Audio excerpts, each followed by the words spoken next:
Hey everybody, and thank you for joining me for another episode of The Willy Show.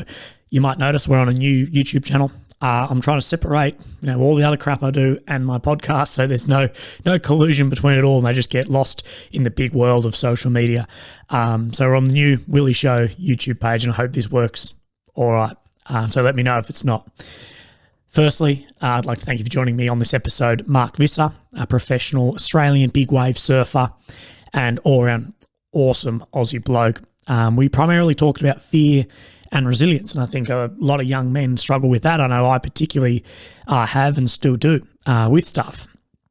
Mainly, we talked through an incident that happened when they were skydiving at the back of a plane into the middle of the ocean to surf a 100-foot wave, which is just ridiculous, I know. And an accident happened, and basically being almost out of control of his fear at that point, and the tools that he's used to really jump on top of that and come back to terms and unpacking sort of this backpack of stress that you carry around. Now, Mark has been an amazing bloke and has given us a free link that I'll put in the bio to go, and runs over some of his course for free for anyone who listens. Sort of unpacking fear and going over it. I haven't looked into it myself, and I'm definitely going to be, because I think I learned so much out of this, just this chat with him, and I'm definitely going to have a look, and it's free. So jump on there and have a look. Also, I'd like to thank the main sponsor of this podcast, which is Tactical Recovery, magnesium bath salts, magnesium recovery sprays, everything. Stay salty. As always, saltier than your RSM. And if you use the code SALTYWILLY, you'll get a discount. I'm not sure how much it is, but there is a discount. But the main thing with using that that promo code, I guess, is that they make a donation to the Charlie Teahupoo Foundation, which is the foundation I support, which is brain cancer research, tumour research, brain research in general. They make a donation to that, and that's all Australian-done research into tumours, cancers in the brain. So that's fantastic as well. If you'd like to support this podcast, the easiest way is just by watching these through on YouTube. That's by far the best way. But if you'd like to support it directly, getting more people on, better equipment, better podcasting, and bring it all to you for free, and it will always be free, there's a merch link below. Buy some of that if you're interested. Help support the podcast more than you could ever imagine. But look, enough of me talking shit. Let's jump into Mark Visser's episode. So thank you all very much. Cheers. Testing. It's the Willy Show. Yeah, well, I think if that's the attitude we carry into it, then we'll be right. Just, no worries, and just smash it out. Sweet. Yeah, but basically, I was looking for guys, and then we had a mutual friend who will remain nameless, but it's his birthday today. Is it his birthday today? Yeah, bloody sure is. I sent him a rude message on WhatsApp, called him a dickhead. That's your usual birthday message between close mates, I think. Yeah, I could tell that might be the vibe just by the way you suggested that we might have known the same guy. Yeah. Yeah. So, Mark Visser, thank you firstly so much for coming on the show. Sunshine Coast boy, surfer, big wave surfer, now TED talker. Well, that's the main thing I was watching of you when you're talking about fear on TED Talks. Yeah, right. Okay. Well, mate, thanks very much for having me. Yeah, it's cool to be here. Oh, bro, it's awesome. So, look, basically, really what I want to start off with is talking about fear, and I guess how you control it and overcome it. And there's a really sort of good talk you do and video about being in the back of a plane about to skydive out into the middle of the ocean. And basically talking that your fear almost had hold of you as far as you couldn't almost do simple functions. Your knees are weak, you're doing whatever. And I guess, going into how at some point you've had to really come to terms with that, because you're on a fucking surfboard on massive waves. You can't, be hopeless with fear and even manage something like that. Yeah, that's a very good point. I think I was in that particular project that you were talking about. I'd spent my life early childhood being afraid of the water, and then spent my life trying to overcome that and be confident in that space. And then that project was different, because then it was we're finding new waves, and then all of a sudden we're in the air, and now I'm parachuting, and then that was like I had to relive fear again in a different space. So it was interesting because that process really taught me a lot about fear and the process of how like our minds connect that to our bodies, like the link that it goes through and the process that we actually physically go through. And it was really interesting because then when I realized that, I was like, oh, it's the exact same for everything. Like it's whether you're, working, a job in an office, but you're experiencing fear, stress, anxiety, whatever it is, just from a large amount of work coming in, it's the same process that the physical body goes through and the way it actually goes through and our minds process it. And so when I understood that, I don't think you ever master fear, but you learn to work with it, and you learn to work in a space where it doesn't consume you like it did in that video that you were talking about for me, where it literally to the point where I had a sensory overload after that exit.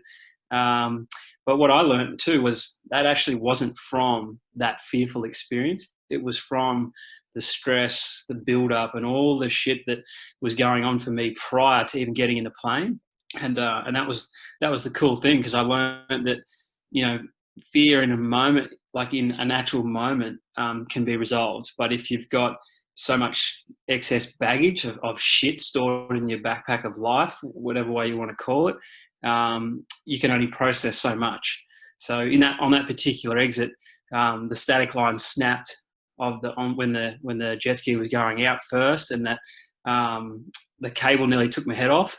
And I remember thinking, I actually ducked it in time, but we watched the slow-mo footage and it already passed well over the top of my head before it actually reacted, because it just happened that quick. And then also I nearly went out the back of the plane into the chutes that opened, and they're like, the loadmaster was saying, oh, that's the one thing that'll go wrong. Like if you did that, that's potentially the worst thing that could happen. So like straight away I had like two situations that happened that caused me to go, holy shit.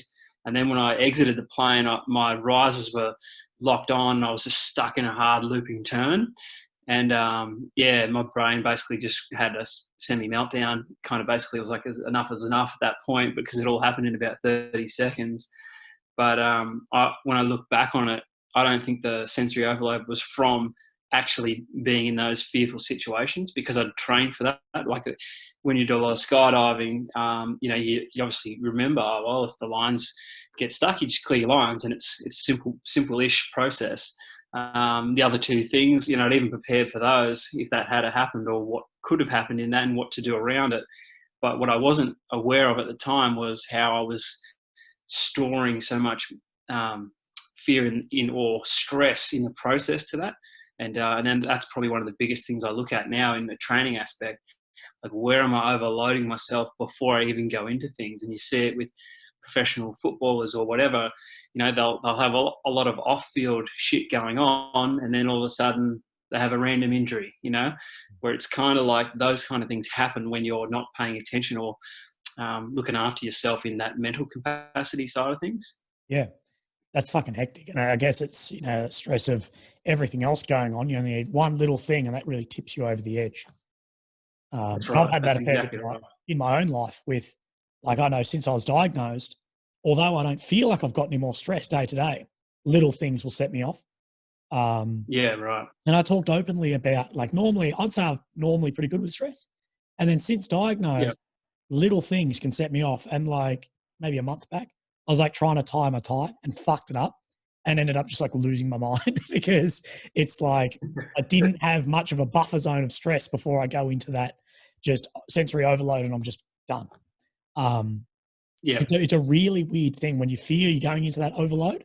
And I guess, well, personally, I don't have that many tools sort of in my toolbox to bring myself back out of it.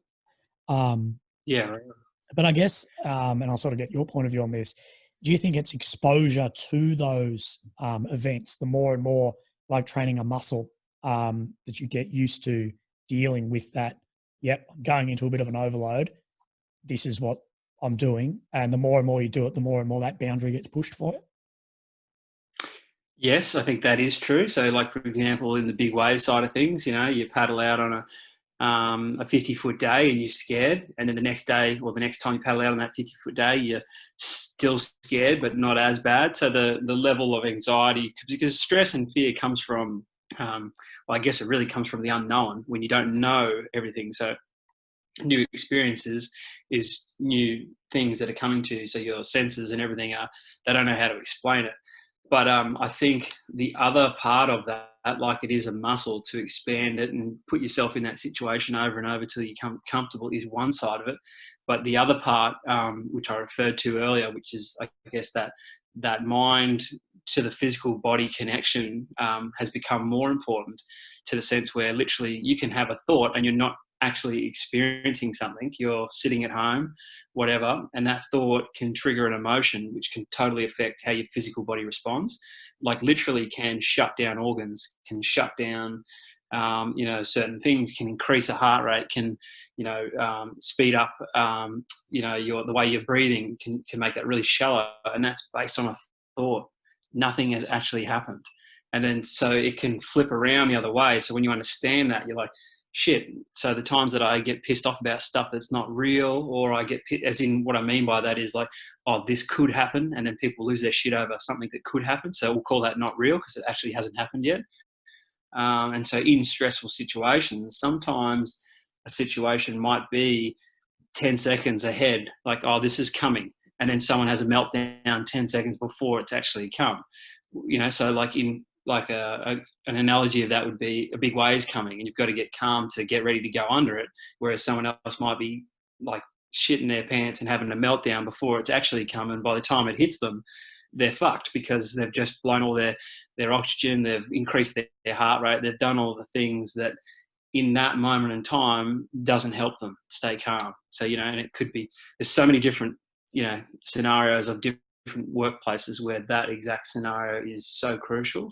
So, and I guess sort of when you said, having the tools to do it, there's some things that I've learned that are really like useful tools in that space, and that have kind of been a game changer in prepping myself to kind of prevent that shit from happening. So yes, I'll be exposed to new fears because there'll be new situations. It might be something I've never seen before, or if I see a 100-foot wave and I've only been exposed to 70-foot waves, it's like, well, fuck, that's a big wave. That's a new experience. But the ability to process that fear will be different, because if I've limited the amount of shit that I'm already carrying into that situation, it'll be easier for me to process. Yeah. It's an incredible thing to, that handling fear properly. But I guess too, something that I guess comes down to something else that might even go into this. Now that you've become, you start off at everyone's roots as, say, a surfer, and now you've gone into this these projects where I guess so many people are relying on you to do stuff. Do you almost find that there's a fear there of, oh shit, this is what's going on, they're looking for this footage and doing this? Do you think there's almost an external fear there that you're like, well, look, there's the danger of surfing and all that. That's something I've been training for 30 years. But then there's this whole aspect of the fear of failure, of shit that's out of your hands, of, letting people down. Because I know personally, big time. For me, I get more about, like when I was doing my A-Rels, B-Rels license for skydiving, I was more fucking like scared of fucking up in front of my instructor and looking like a dickhead, rather than having a clean open or having a malfunction or whatever. Where does that play in for you, and what do you do about that?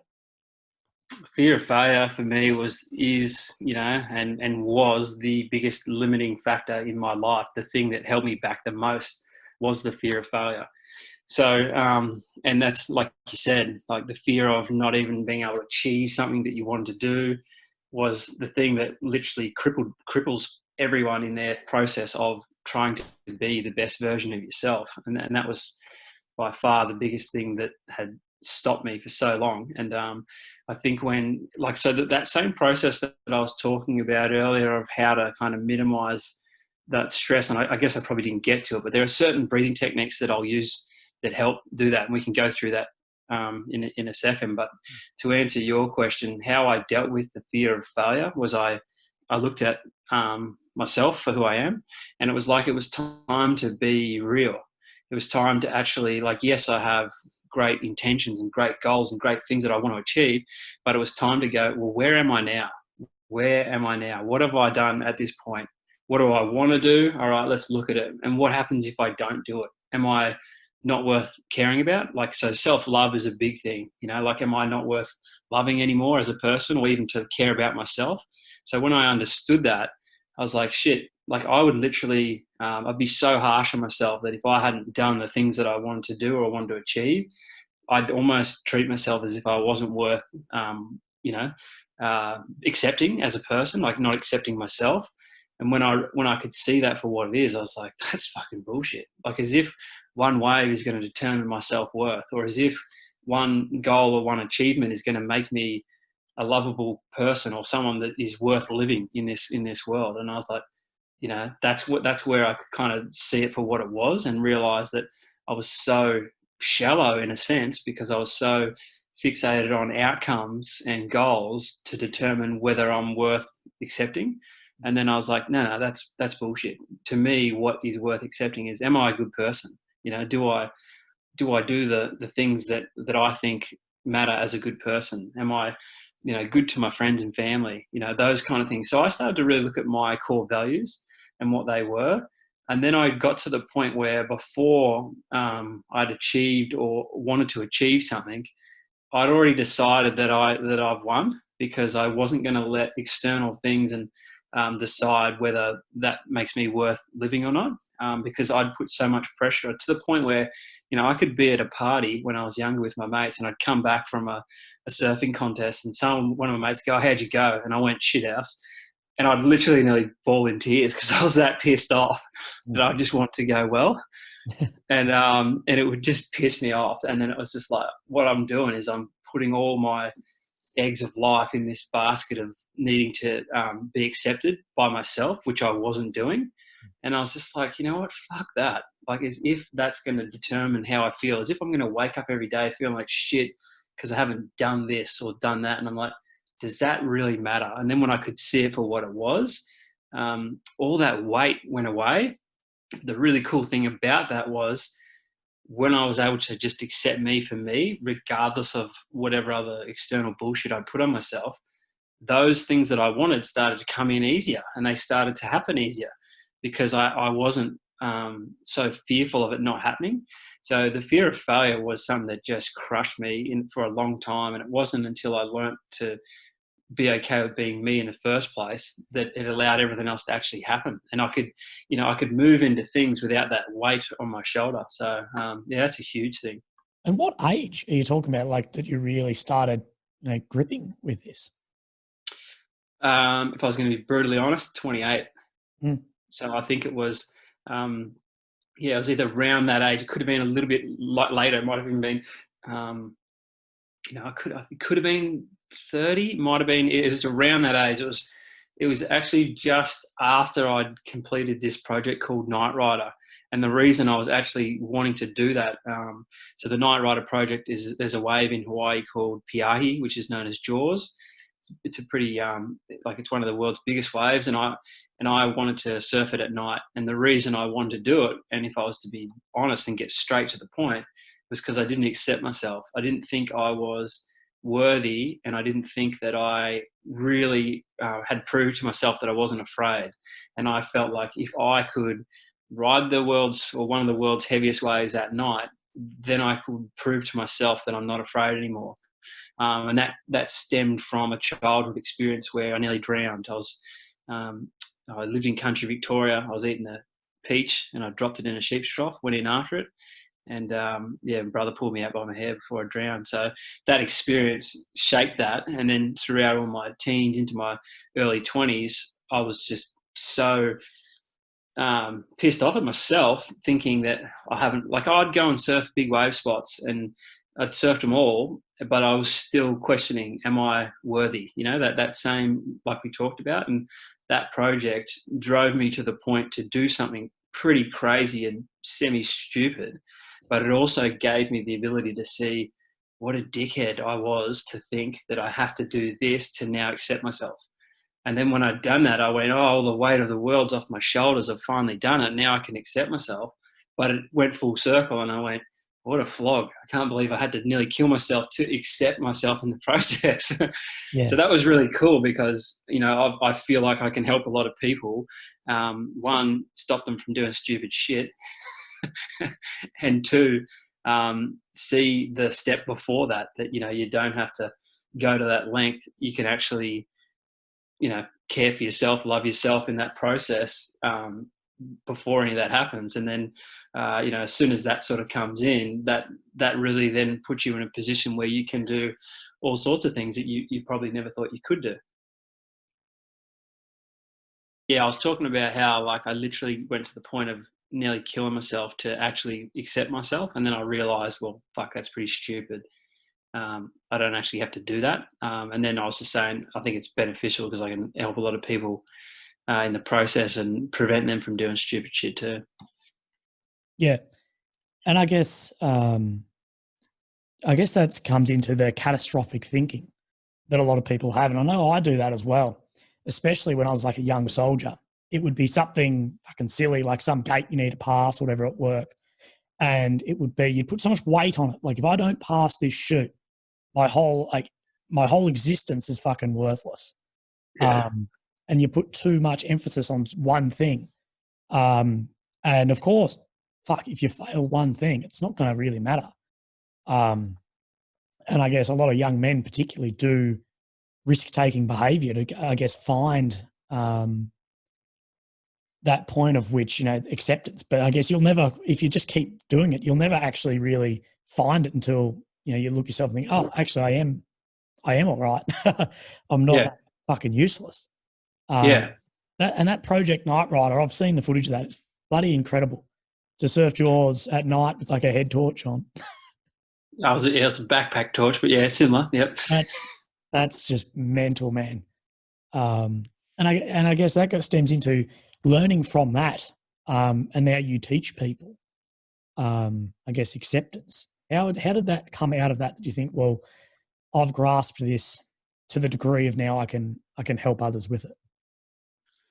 Yeah, I think it just came from seeing it for what it is, just seeing someone that was, like you said, so afraid of not being able to do something or not accepting themselves in another area, whether it be possibly something that's stupid, that it doesn't really matter in the scheme of life, and seeing it for what it was. Like, you know, young men in particular, like just doing stupid things to prove to themselves that they're worthy. And what I also really understood in that process was this is a way to minimize fear, like by looking at it and by putting a torch in the areas of life that we think, you know, that we have to have. So like if I, for example, like you said, if you didn't pass a certain shoot or whatever it was, you'd feel like you fucked up or whatever it was. And, you know, so then I also learned the process of how to really manage that. So like by stopping you in that moment, it might be saying, well, what if you didn't?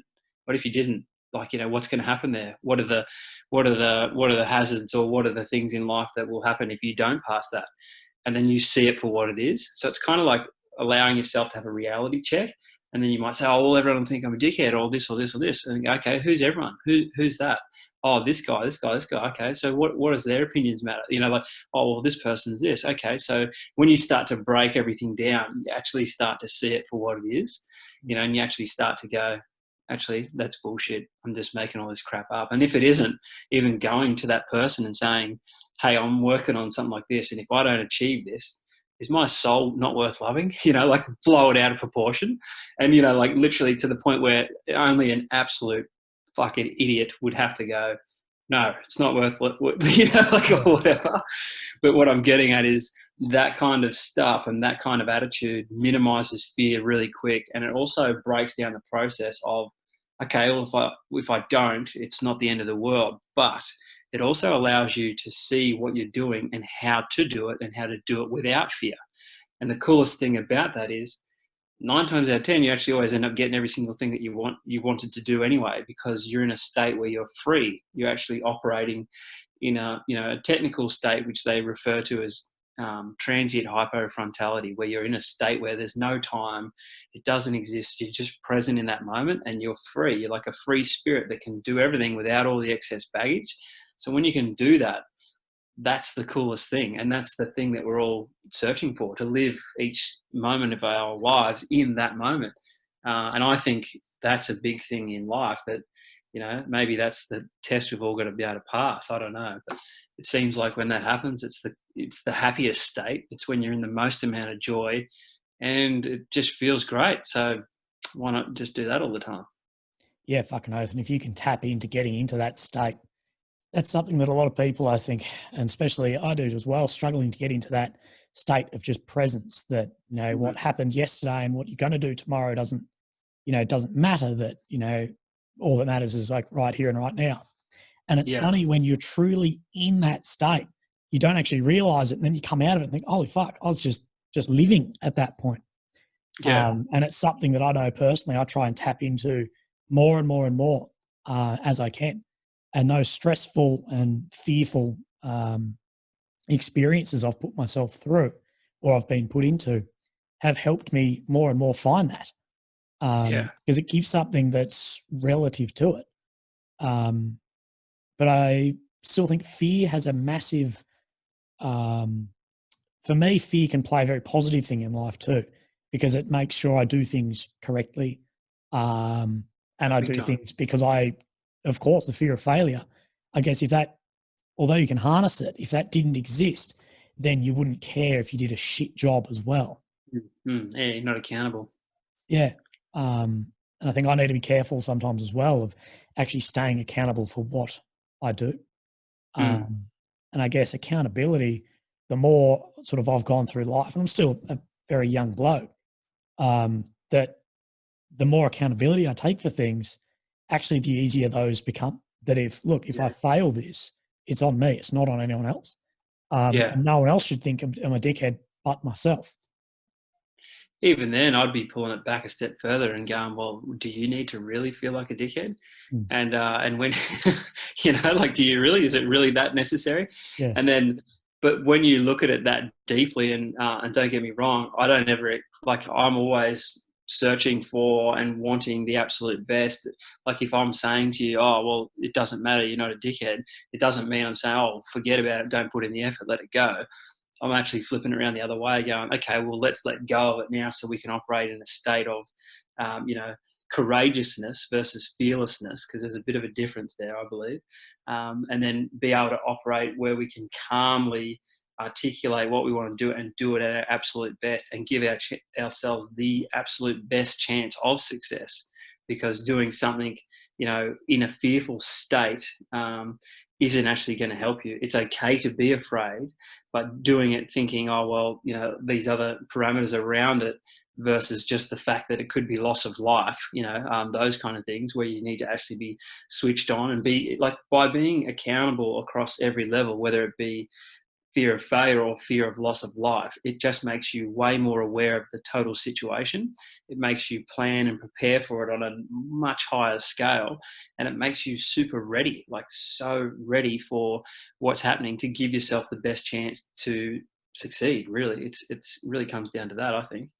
And doing dangerous shit, a lot of this is potentially, life-threatening. Jumping from planes, relying on trigger points of, parachutes, whatever, waves. How do you deal with that, I guess, lethal element of it? Yeah, that summing up well, if this were to kill me, I'm, somewhat content or happy that is the risk that I'm taking. I think it's number one, knowing what you're getting into. So knowing that, hey, if this, 70-foot wave explodes in front of me and I don't know what to do, how would I handle it? That's the part where you also need to own up to yourself and say, well, am I ready? Can I take that on? So it's about minimizing the risk. Like, when I go and do certain things, if you said to me, oh, what's the chances of you eating shit and going down? Such a tiny percentage, because in my head, I've prepared above and beyond for what's coming. As far as parachuting goes, like, I've done 236 jumps, and someone said to me, oh, would you base jump? I'm like, it's pretty risky. Because to me, I go, I've got one chute. If that one chute doesn't open, I'm fucked. So the risk. So that's where you can really understand whether someone's just a risk taker or a risk technician, like they're actually thinking about the process of that. Yeah, it'd be a sick rush, but to stack that up and go, well, the chances of this happening, this happening, this happening. I don't know any very old base jumpers, Yeah. and there's not many of them because No. and so I look at it like that, and I go, doesn't really seem like it's a really like super smart thing to do. Yeah. Like it feels like it's rolling the dice. Whereas skydiving, if I had a malfunction, I can cut away my chute and fire off my reserve, or whatever. So like I feel like there's a lot more there's a lot more options there. Same with big wave surfing nowadays. It's like I've trained myself to hold my breath for over 6 minutes. If I got held down and smashed and, the board hit me in the head and knocked me out, I still have a flotation vest on that's going to get me to the surface.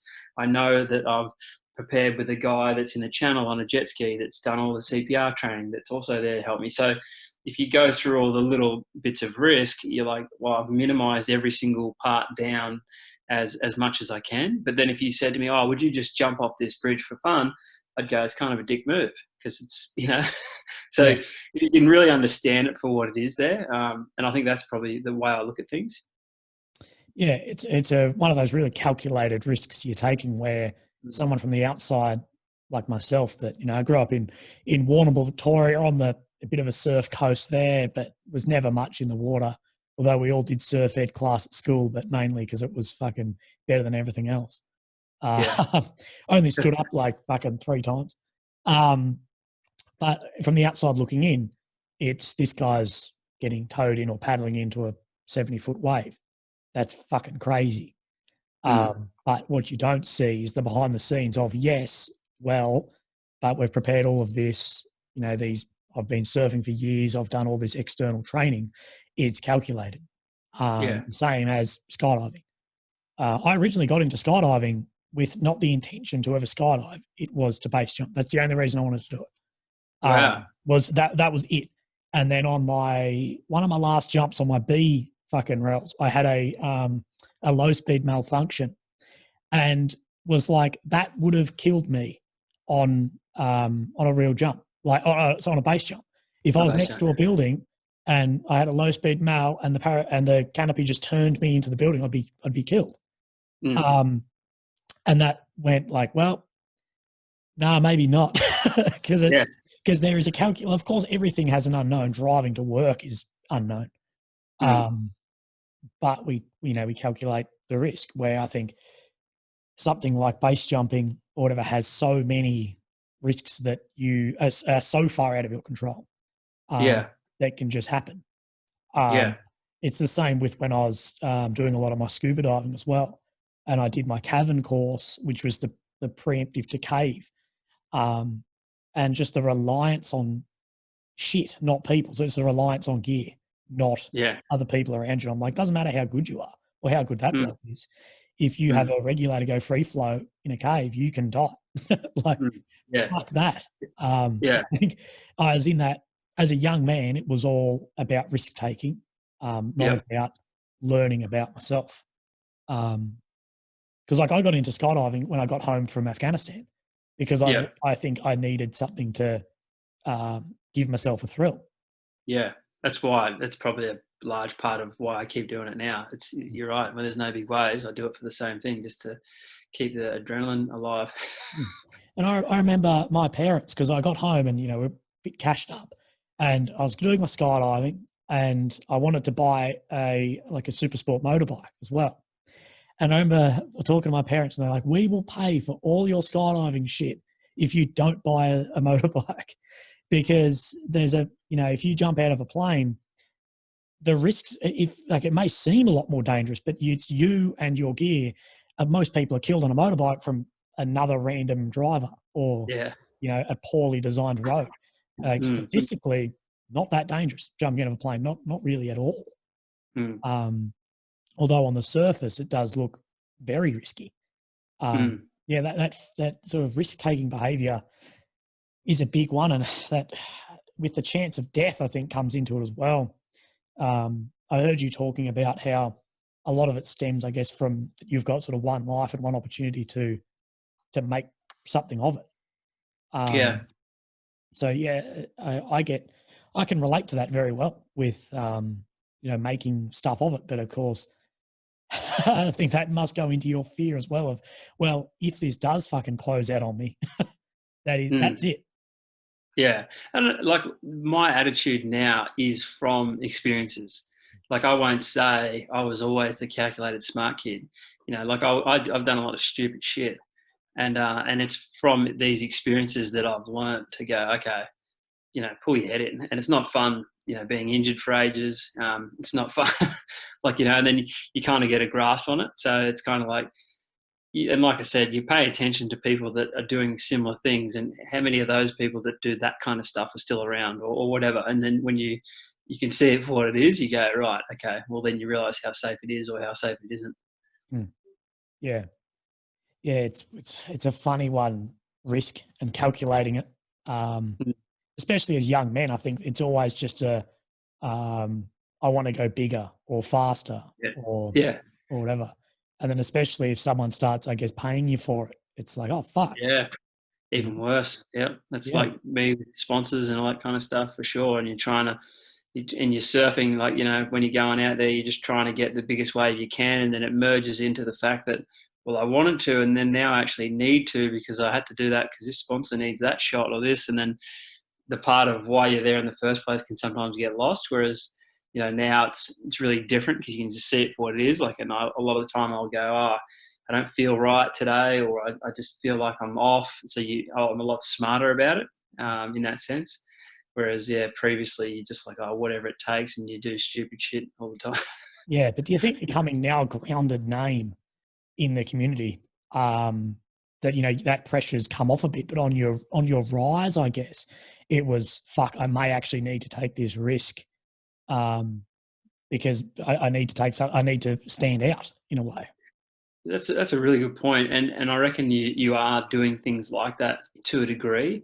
But I think if you were to get to the core of it, the true reason you're probably doing that is because there's not enough self love or self support. Because if you had that, you'd be like, right, I don't need to do it to prove to a sponsor, because you could see what it was that you're doing it for. I don't need to prove to someone else that I'm cool, because I can actually accept me for me. So I think it really comes back to that. And when you have a real healthy self-love and self-support network for yourself, that's when you realize what things are, I think. But in the rise of things, you'll see it like, well, is it worth doing something that stupid for that? And then you can see, well, that's actually my ego that needs to do this to stand out, because you can actually do the same stuff, but you can do it calculated. You could, like, because the younger version of me goes, I want to do it today, and if it's not done by tomorrow, then I'm running out of time. Whereas the calculated version is, well, let's just go through the training. Let's understand the process. Let's work out all the possible hazards and go through it that way.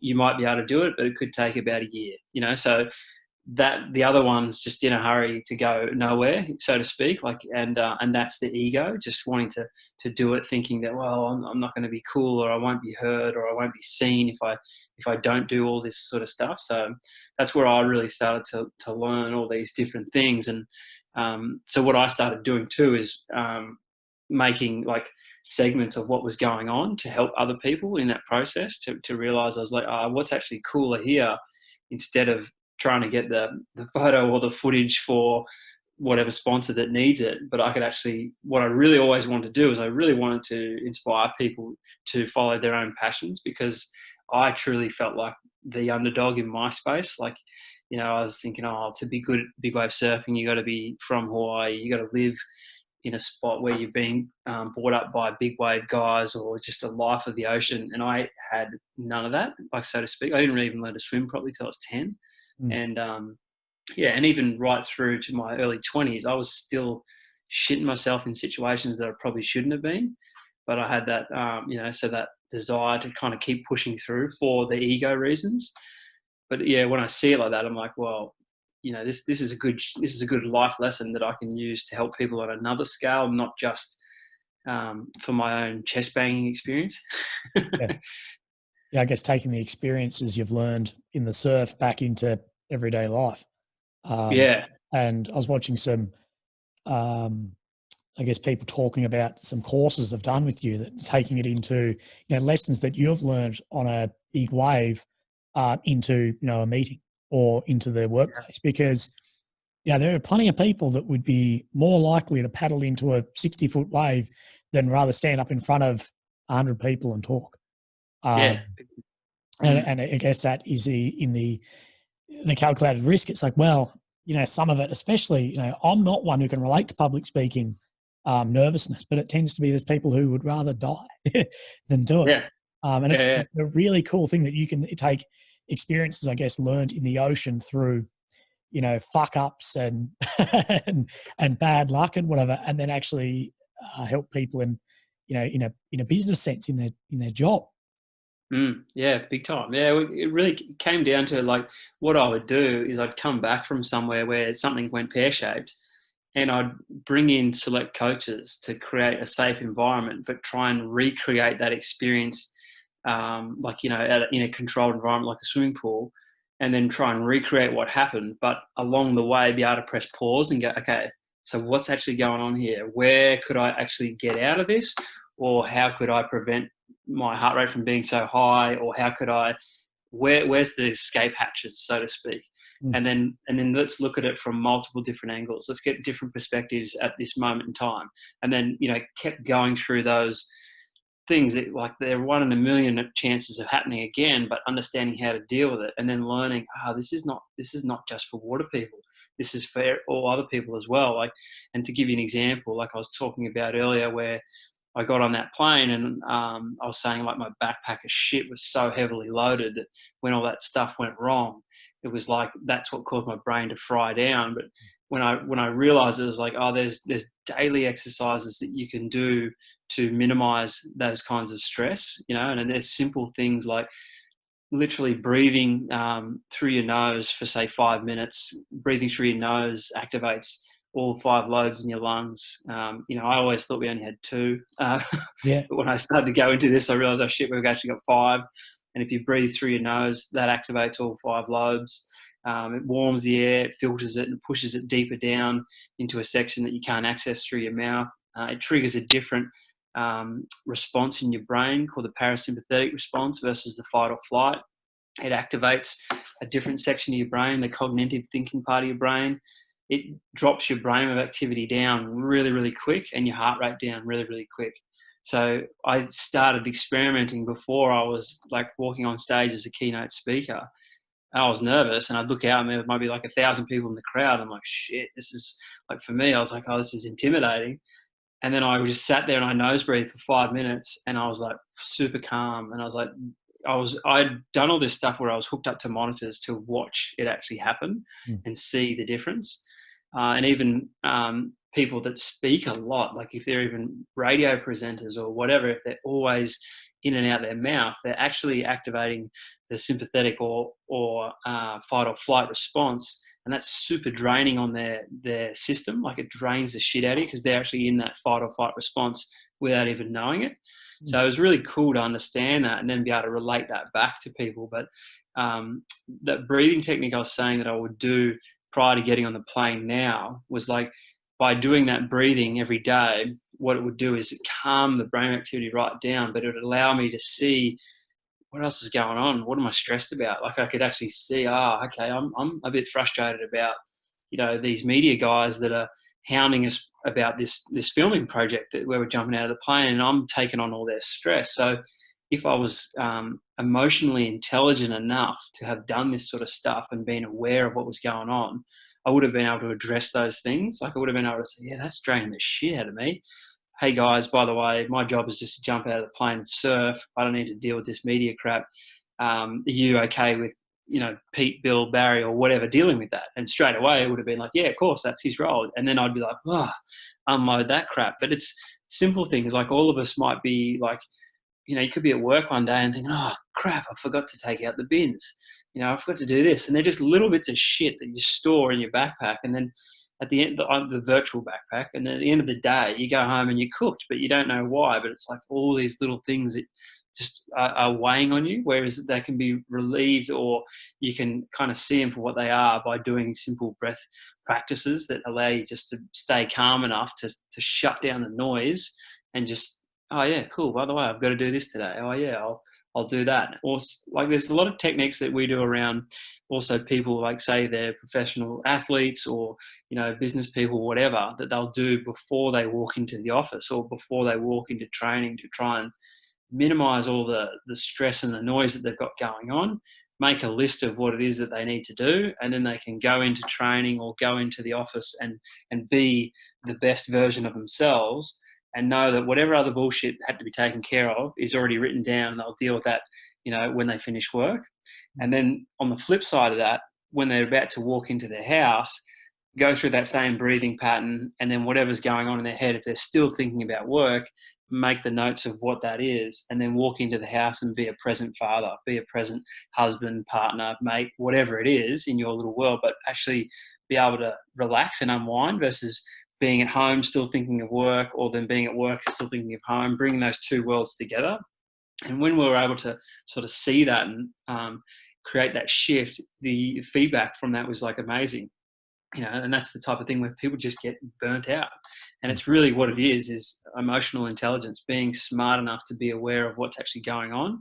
And there's simple techniques that you can do to prevent that shit from building up to the point where you can end up like me, jumping on a plane loaded to the tits with stress, and then have a couple of pretty serious situations happen that could have been resolved mentally, but your brain's cooked because of all the other crap that you've got loaded on and worried about. So yeah, I think it's been a big thing. That's definitely something that I personally need to do a lot more, is not taking shit, like baggage home with me, just specifically from work. And being actually more emotionally intelligent, listening to myself. Like currently I'm on a week of leave from a psych because of that. I was taking too much home with me. And the funny thing was, everyone around me was like, we knew this was happening. People are saying to me, like, Willy, you're not going to survive this, as far as like, you're not going to be able to perform at this. They've seen what was happening with what I was doing to myself at work and how much I was taking on and taking it home with me, that I'd come home and that was all I thought about at home until the next day. And I'd never actually unwind to the point where, last week I had a minor incident and a stumble and saw a psych, and he pretty much demanded, you need time off.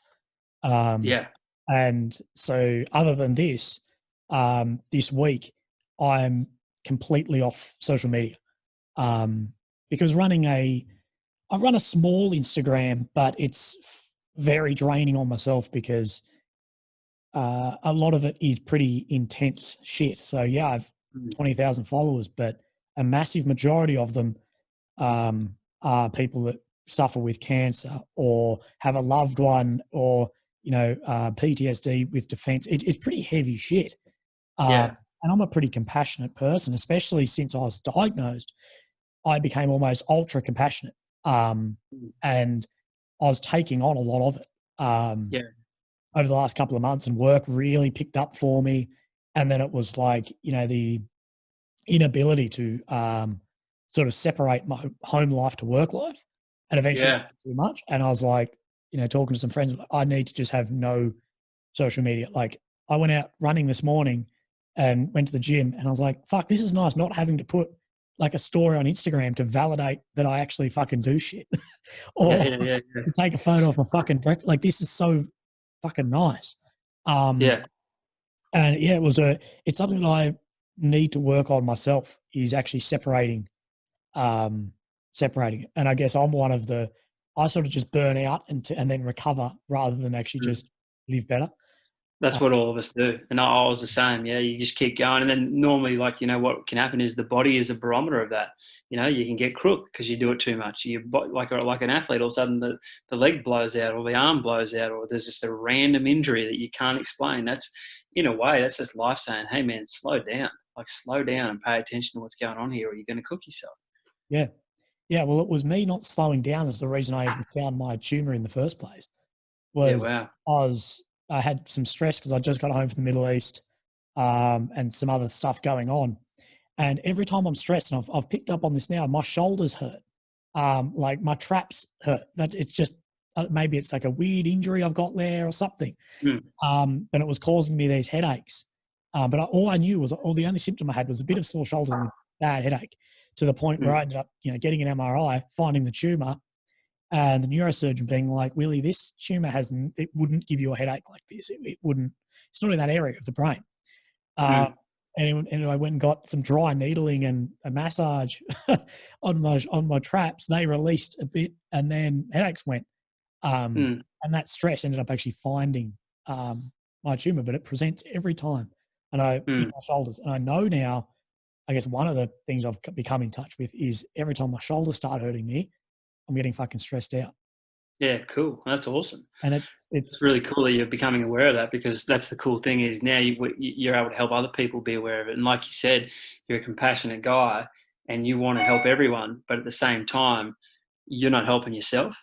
Like, so you being cooked and you being at the point where, you're it's like the airplane scenario, like if you want to help others, you need to be able to breathe yourself. You need to put that oxygen mask on, or you're just going to collapse on the floor and you can't help jack shit. You can't help anyone. Whereas if you're breathing, you're functioning, you can help everyone. So you kind of got to look at it like that. You need to be functioning at a high level to be able to help people, versus going to the point where you fall unconscious on the ground. And that's one of those things. Is like, so you as people look at it like physical training or work, I've got to work. Look at it like that. Look at it like, okay, this emotional intelligence, whatever we want to call it, is work. You being switched on enough to say, cool, I've done everything I can today in the time frame that I've got. I'm going to make some bullet points of what I'm going to pick up tomorrow. But as soon as I close this book, I'm done. And if anyone calls me, I'll call them back tomorrow between this time and this time. Yeah. And some people are like, sometimes you just got to get it done. And I've been of that mindset for years, and you stay up to all sorts of stupid hours to get shit done. But it always comes at a cost. There's always that the other side of that, And in certain situations, sure, it might happen here and there, and you might have to do what you got to do. But the thing is that people will say that, and then that happens every fucking night, every 5 days a week, and then you're like, okay, that's not cool. If that's happening every 2 months, and you just got to do what you got to do, that'll pass. That's achievable. But when you sort of take that other approach that I said to it, you're going to go home, you're actually going to recharge, you're actually going to feel good because you're doing something different, and you're going to go into work the next day and you're going to smash it. You're going to be so pumped because you've given yourself that time to heal, that time to recover, and you can actually do way more, and you're way more productive and way more efficient than had you have been grinding away at it all afternoon at home or evening at home through your sleep when you woke up, and then you're walking in there and you're sort of still not 100% on. So it's probably why our call is probably meant to have happened at this point. It's probably a cool thing for you to remember in this little week you got off to give you that give you that nudge. Yeah, fucking oath. And I think the biggest one for me, and you mentioned it then, is writing things down. Yeah. I think a lot of my stress came with going through chemotherapy. My memory is just fucking cooked. Like, I've got the worst memory ever. And it's got better than it was, but after like 15 months, because I did 13 months of chemo, and it just fucked me. And even like now, 15 months later, it's still nowhere near what it used to be. And one of my biggest stresses, especially losing sleep at night, was I can't forget to do this. Like, it would be, I'd be staying up because I'm like, I can't forget to do that in the morning, or this will fuck up at work. I can't forget this. And it's almost like, if I go to sleep, I know I'm going to forget it. And now, just religiously, I carry a notepad with me, like, everywhere. Because if I write my notes on my phone, I just don't.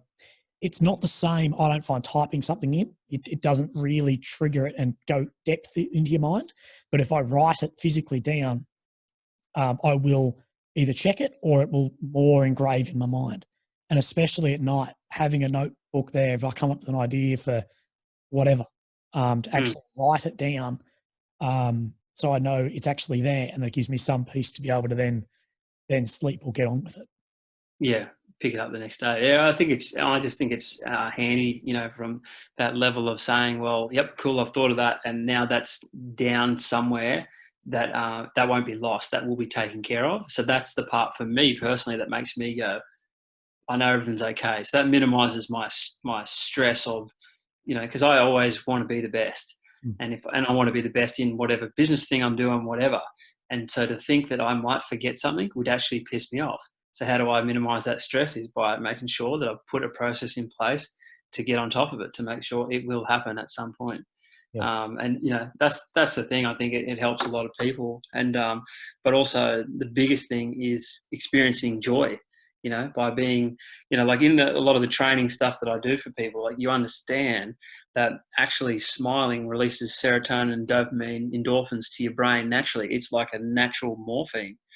So when you experience levels of joy by on purpose making those notes, putting it on the back burner and saying, yeah, I'll deal with that tomorrow at 8 o'clock or 9 o'clock or whenever you go back in there, and going back and actually having fun, or just doing whatever it is and relaxing, you're like vibrating at a much higher level, which then allows you to start to get random thoughts of cool ideas, which it becomes a problem because then you're like, oh shit, I better write that one down, and you spend all night writing all sorts of stuff down. But it just changes the frequency of what's going on, and it really lifts you as a person. Another really good thing, if people don't like writing it down, is I dictaphone notes, because I don't know, I'm like dyslexic as all fuck, and I write shit down and miss words and then read it as if they're in there. So I'll just dictaphone notes, and then I just know, yep, cool, that's covered, and it's covered in really good detail, so I remember how to get that down. But yeah, I think it's a really helpful thing for people to just have that as a, and start off small. It might be twice a week that you start this practice, of unloading whatever stress we're talking about, and and then the better you get at it, you might find you only need to do it 2 minutes of a day, in the morning or whatever it is, or the evening, whatever. But once you start to kind of get that as a routine and accept it for what it is, understand that this is actually just as important as being punctual in what you're doing at work, or as physical training. That emotional intelligence is equally as important. If you looked at it like that, it changes your perspective, because prior to this day and age, it was kind of considered wimpy or just weird to be in touch with that side of you, whereas now it's like you're almost not far off a cave person if you haven't if you're not paying attention to it. Yeah, that emotional intelligence is something, it's really come with age with me as well. And I've often talked that the best thing that ever happened to me was getting my cancer, because it forced me to have to grow up so much. And I often say to people, it's the best thing that ever happened to me, because it forced me to not be a fuckwit anymore, and it showed me what is actually really important. Because, honestly, man, previously to that, all I wanted to do was drink with the boys and go out and meet girls, and that was it. That was it, and work was just a stepping stone to be able to do that, to fund that life. Which, being a young digger, is the best life in the world, and I'd tell any young bloke that it's being a young bloke living on base with the boys is the best fucking thing ever. At some point you have to sort of come out of it, and I think that was the kick in the ass I needed to be like, holy shit, I need to really knuckle down on what's actually important. And realize that, I do have a finite amount of time to do shit with. The flip side of that for me is the finite amount of time for most people is, 80 years, where mine has fucking shrunk dramatically. That it was like, well, fuck, I can't fuck around with this time and waste too much of it. I need to actually put in some effort and find a purpose in it pretty quickly. Which still I stumble occasionally with. Like, people inbox me like I'm a professional at it. I'm like, I got no idea. I'm just fucking around. Do any of us? No. Any of us really? No. That's right. Anyone who reckons they do, they're like, somehow in touch with God, or they reckon they are, or they're full of shit, which might go hand in hand with the latter. But yeah, it was releasing yourself into that is a big thing. Being able to, scare yourself with something and go, oh shit, maybe that's what I need to do. And you spoke before about falling into a like a trough or something, eating a peach. What age were you when that all happened? About 3. So I don't really remember it. It's funny. I just remember that feeling of being afraid in the water, and I never really knew why. Like, I remember Mum said, "Oh, don't you remember this was because of this? You wouldn't have a bath for like a year afterwards or whatever." And I'm like, "Shit, I did not know that." Like, but I know that feeling. I really could relate to that feeling. That feeling was something that I just was a very familiar feeling, but I didn't really understand where it came from or why. So yeah, that was sort of where that was. Yeah. Yeah, and do you almost feel like that caused a ripple effect to then, oh, I need to overcome this fear in the Yeah. water, and that's why you went down the big wave side of being like almost Mm. scariest fucking thing? Yeah, that, and I was pretty shit in small waves, and I could just see the graph of like me going traveling around the world for 3 years doing the QS, and could see that actually my best results were happening when it was bigger surf, which made no sense because I'm from the Sunshine Coast now, where it's always sort of small, and I should have probably been a more talented small wave surfer. But looking back on it now, and like I could see the reason that was the case was because of me trying to prove to that little version of myself that I wasn't afraid, whether I knew it or not. But subconsciously, that was what was the driving force for that actually to happen that way. Yeah. Shit. What do you reckon your like scariest experience being in the ocean has been so far? Well, the Night Rider one by far is the most intense thing ever. Like I remember rocking up and seeing like the stars, and then the stars disappear because this massive mountain of water came up and it was taking out the stars. And I always tell everyone, like I remember my heart was pounding that hard that my eyeballs was pulsing with my heart, and it was just like far out. That was really full on. Yeah, that like you try and think of something that topped that day, you're like, or that night, like nah, that's probably that one wins. Fuck. And how did that even come about? Like you spoke about like, this is what I wanted to do, but how do you bring that up to someone, sponsors and managers and shit being like, hey, this is what I want to do? Years of trying to figure out how to do it. It was an idea that someone, a friend of mine who ran a local surf mag, told me. He said, "Mate, I was at a charity event one night, and he said I had this really trippy dream." He goes, "I had this dream that you were riding this really big wave at night." And I just thought, "Oh yeah, cool. Like have another beer." I don't know what he's talking about. But he said, "No, it was a really real dream. It was like it was really real." And he said, "Oh, my dad actually owns this company that makes like night lights for bikes, for push bikes." And he goes, "They're waterproof. You should test it out. You should actually test and see if you can ride waves at night." And I was just like, "Oh, I'll give it a go." So I tried it out the next day in 2 foot surf, and literally like the thing wrapped around my neck and nearly fucking strangled me. We had a jet ski whip me into these little waves. We couldn't see shit. We flipped the jet ski. So this is the most dangerous thing ever. It's so stupid, like it's impossible, forget it kind of thing. So I kind of sort of said to him, I gave him his lights back the next morning. Went, "No, it's a shit idea. That's kind of impossible." And just thought the only way you could do it is if you did this, this, and this. And probably like a year would go past, and I'd bump into him again. He's like, "Oh, you're still keen to try that idea out?" And I was kind of like in my head, like, "Oh, not really," but like it would be like a lingering thing that was just randomly there. And then like another year would go past, and someone would say to me, just out of the blue at a party, "Imagine what it'd be like riding a massive wave at night." And they just look at me like as if, and I thought, are they trying to take the piss? Like, do they know that I actually thought about this once and tried it? And they actually had no clue. But it just was like, just projection back on me. And I remember thinking, like it was just weird. And then it made me think about it again. I thought, is that possible? Could that happen?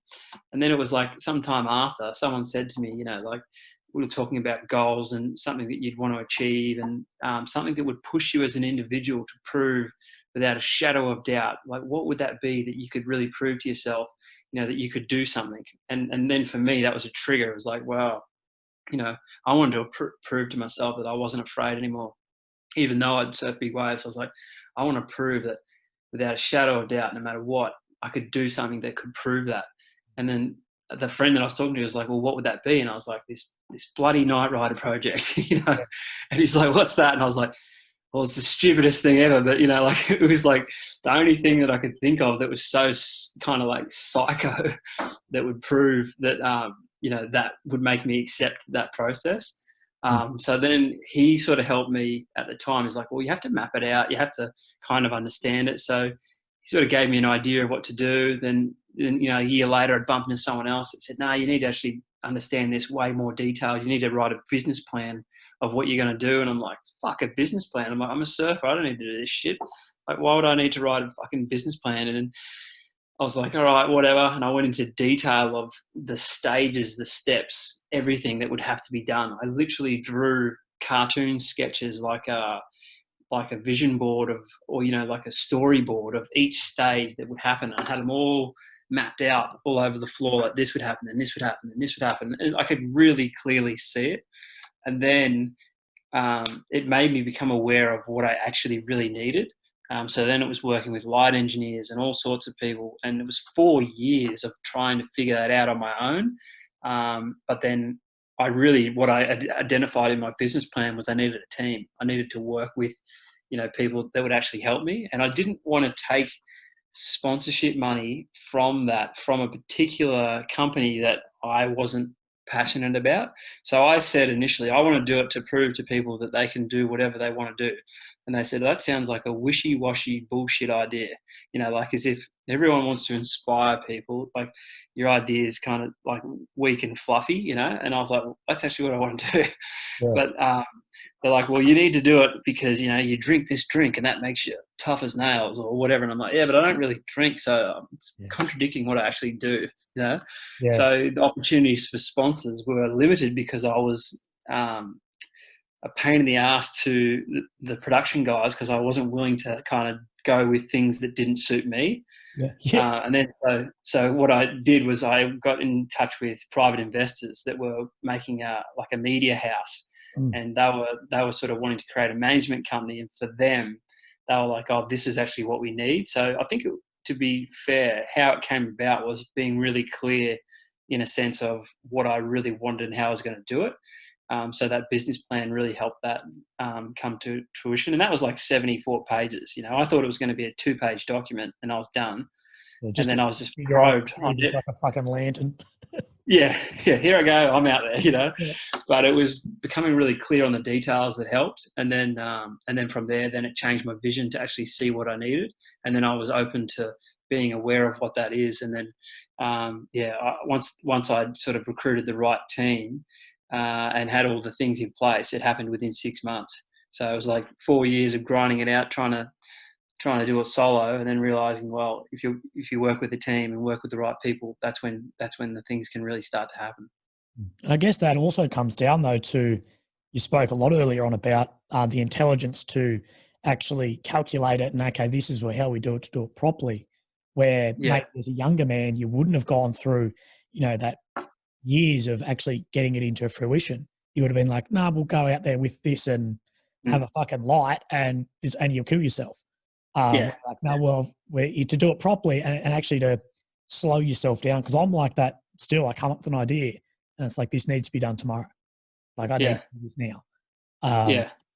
Rather than waiting it out and actually thinking, oh, well, maybe, and then it changing and doing that. I'm too stubborn to wait. And I guess that's a perfect example of that. Yeah, totally. And and tell me if I got the names wrong here, but the Operation Deep Blue, which is where you jumped into the middle of the ocean, is that still like something you guys are searching for with the scientists as far as finding waves around the globe? We've found the one that we want, which is potentially 100-footer. And so that was the next project that I'm working on. And then it sort of got hit with a lot of obstacles in the process, but it's something that I'm working on now. So all we did is shot the trailer for it, found the location, did all the back end work, which was a long process. We had to spend a lot of money to figure out how to do that safe, recruit the right people to understand how to even parachute that kind of equipment out and have the parachutes open correctly, all that kind of stuff. So now it's, it was planned to be finished this year, and then the COVID situation, all the producers and stuff are from America, so everything's sort of put on hold, Yeah, we don't know, but I can tell you that I accept myself no matter what, even if I don't get it done. Yeah. And I've put everything in place to make sure that there's no stone left unturned. And yeah, that's sort of the process, you know. Whereas prior to that, I would have been smashing every wall of my house because it hadn't happened yet. 100-footer, hey? That's Yeah. from someone who's not a big bloody, more of a land creature. Being in the water, well, at night especially, but then just in open ocean scares the fuck out of me. Uh, even when I had to swim out the other day to get a crashed drone in the middle of the night into the water, and even that, I'm like, nah, fuck this. Like, I've lived on the coast my whole life, and like, I have no problem with water, but any sort of surf that big scare the shit out of me. Well, it scared me too, but I went through the process. Yeah, fucking oath. Yeah, I don't think I'm prepared to do the process to get there. Yeah. I think I'm too old. I think I'm too old now. So I've got a couple of questions. I inboxed a mate. His name is Vanders. He fucking makes surfboards down in Torquay. My brother actually fucking lives with him. Yeah. That's how I know him. But he's just sent through a couple of questions that I've been sort of, I guess, scribing off here. But one of the big ones is, are there any big wave spots which you've wanted to surf but haven't so far? I guess other than your one you want to jump into. Not really. Like there were a couple that like I was like, oh, as a big wave surfer, I need to surf this wave because that'll make me kind of complete. There's one in particular called Cyclops. And then when I saw a lot of that footage of it, because initially you'd see photos of it, I realized that, you know, almost no one's actually getting like deep in a barrel and coming out. They're literally just standing there and it goes over dry rocks and then they're out of there within a second. And the risk versus reward is so high. So places like that, I've kind of just gone, well, I don't really care if I surf that because I know I'd be doing it for my ego, not for the actual fun of it. But I've pretty much surfed every wave in the world that, you know, that I've really wanted to surf, like Nazaré and all those types of spots. I'd like to surf Nazaré again on a really, really big day just to experience that. It's bloody cold, like it's a really cool spot, really amazing sort of setup. But yeah, there's none that I can't think of one that I'm like, oh, there's a spot there that I can't wait to surf. If anything, I'd like to find like a really perfect, you know, maybe medium-sized wave, you know, like a 15-foot face or something like that size that was just perfect with hardly anyone out, like somewhere in the middle of Fiji or somewhere warm that was cool. That'd be sick to have one of those up your sleeve. Yeah, somewhere warm would be nice. Yeah. And do you feel safer with the big wave surfing with all the new safety advancements as far as, you know, your buoyancy devices and all of that? Has that made it not only safer, but then the ability to actually do, you know, bigger projects? I am kind of in a way, my mindset is if you can't survive without that shit, you shouldn't do it because those things fuck up. Like, you know, you can pull the toggle on an inflation vest and for some reason it won't fire. So I'm kind of big on the fact that I want to be physically and mentally prepared to be able to do it all and handle it all if none of that equipment worked.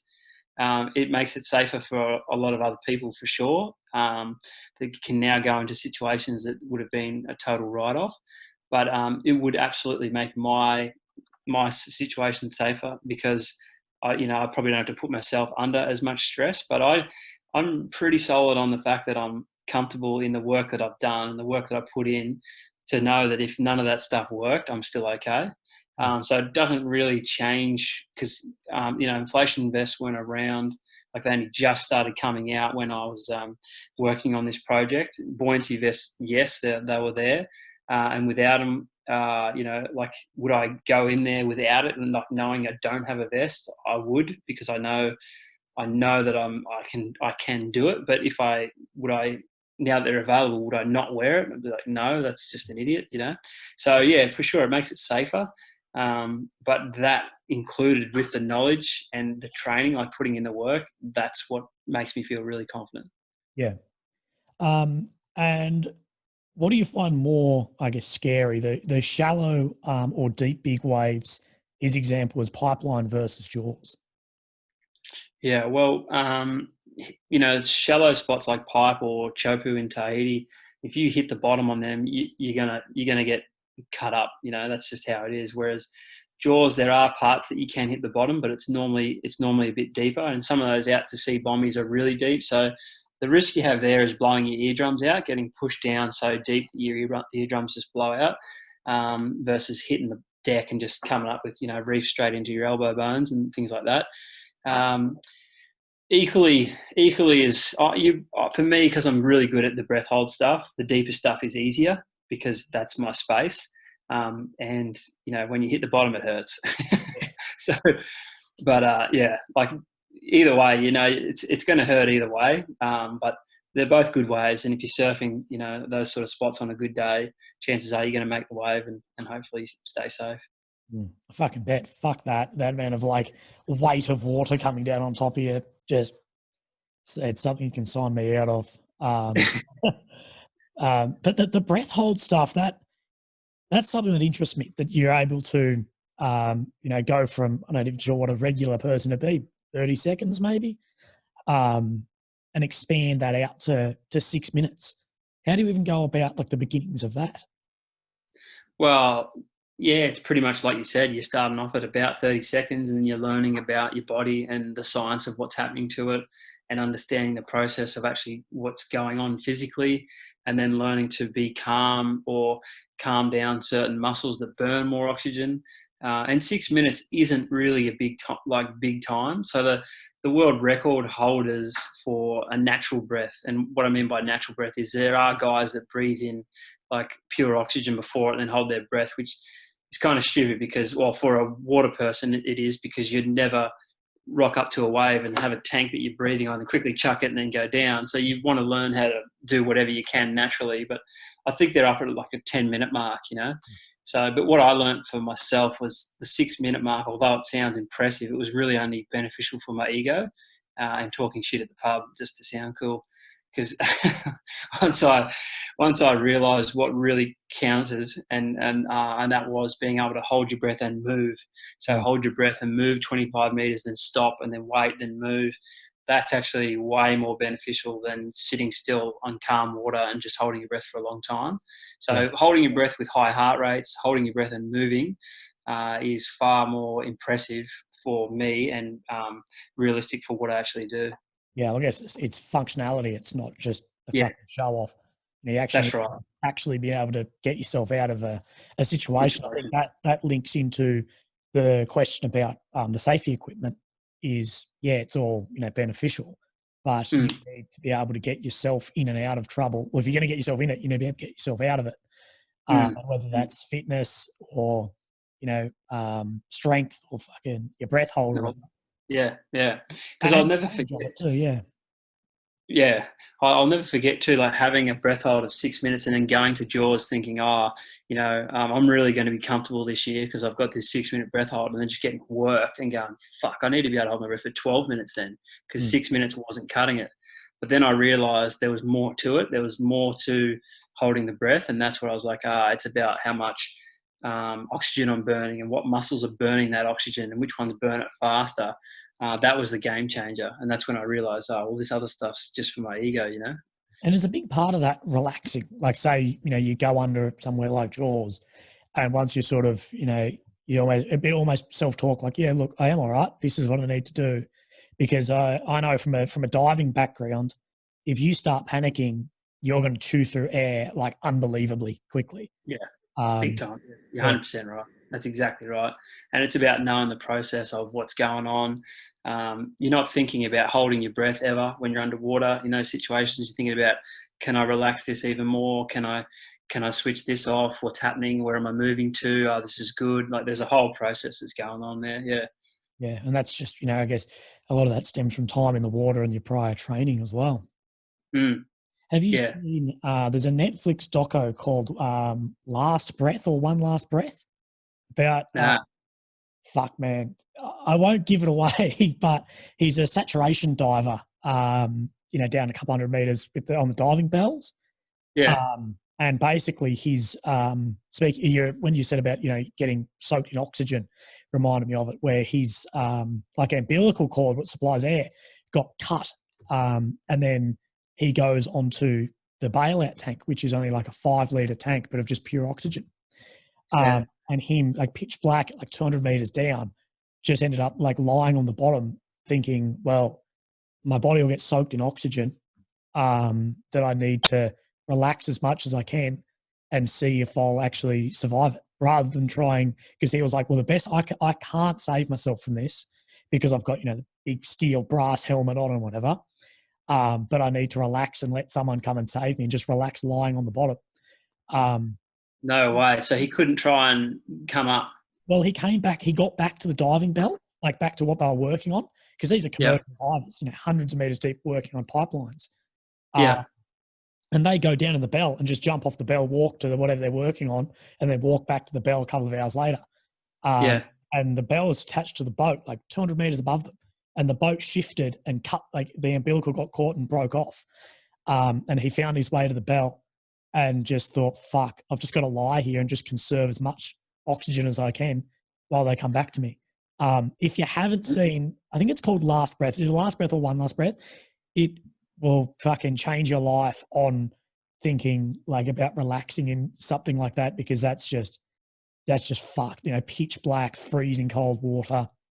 Because another thing with him was the water. I think they were in the Russian, like somewhere near Russia in the sea, and it was freezing. And part of the umbilical is not only oxygen to him or air, it's running hot water through his suit as well to warm them up in the water. And that all got cut. And him basically being like, well, I'm just going to be freezing cold, but I need to relax, conserve what I can, try and give them some time to get back to me to rescue me. It's fucking intense, man. Wow. How long did it take him to get back to him? Like 25 minutes. And he had like 2 minutes of air. Shit. It's one of those things where we can't explain how he actually did this. And the only explanation is, well, his body was that at that sort of depth under pressure, his body was that soaked in the oxygen in his blood that it just kept going around. And it was that cold that it actually slowed everything down as well, slowed down any brain damage or whatever as well, is in water close to freezing. It's fun. I mean, I was on the couch sweating, like on the edge of it, like, oh my God. Like I don't watch much TV, but I was like, I better, everyone's telling me to, and it's fuck, that opened my eyes to, like, in a situation, just being able to relax and do what you can to come through it. Yeah, wow, that's cool. Oh fuck, man! What's next on the cards for you, other than this? Well, as the COVID shit's obviously affected a lot with the next project, but following that, what else is happening for you? Well, I work for like an AFL team, and I work for various different groups, like business professional groups, with a program that I created called the Elite Mindset. And so it's the training drills that I talked about earlier, but then just the whole process of getting teams to function better, like as one unit versus individuals in a team, like working as individuals. So all that kind of stuff. So it's that side of it's been really busy. And yeah, it's probably similar to yourself in this period. A lot of people are going through harder times, so it's been cool to see that side of it really sort of taken off. And yeah, it's, for me, it's funny because I used to think, oh, well, riding a real big wave is the most rewarding thing, but I actually really froth on, seeing people get stoked and helping people with this kind of stuff, because super rewarding. Yeah, no, that's awesome, man. And I was I don't know if you do much, but I was actually watching your Elite Mindset stuff on YouTube. Oh yeah, that's where I was flicking through, like, oh yeah, fuck yeah, this is good shit. is that actually on? I don't know if that would be on there though. I don't know if that course would be. Oh, the course definitely isn't, but there was a couple of like almost trailer, couple of minute. Oh, teasers. Yeah, the teasers. Yeah, talking about it. Yeah, right. Yeah, sweet. Well, you know what we should do? We should give all the listeners access to the free section, which is it's got the video of that malfunction in the aeroplane where everything went pear-shaped, and the process of how to minimize stress and how people can actually go through it, the exact breathing techniques. I think there's like 4 stages in the free course, which they're really, really good. So maybe we'll put a link in one of the things wherever the links go that Yeah, can man. give everyone access to that. Fuck yeah, if we can make that work, that'd be wicked. Because We can do that. most of the guys that listen to me are 18 to 25, I think, is by the analytics. Yeah, cool. Primarily young, either joining the Defence Force or young in the Defence Force joining. Yeah. And look at what I try, and a lot of what it is, man, is trying to give guys information to not make the same mistakes I did as a young dig. Yeah. Sort of, learn the hard way and try and go across that and sort of excel where they can. Yeah, cool. Hopefully, I know that'll be something that'll definitely help them, and we'll figure out. I'll sort that out with you. We can put it somewhere, and it'll do its thing. Oh, well, honestly, I can't thank you enough. This has been in the works for fucking months now, ever since I messaged you like something stupid, and it getting sorted out and getting across the line eventually. And I think it came at a good time for me too to have a chat about breathing techniques and relaxing and shit as well. Yeah, awesome. Well, thanks very much for having us, mate. Nah, man, I really appreciate that. Right. Cool. Sweet. I will stop recording.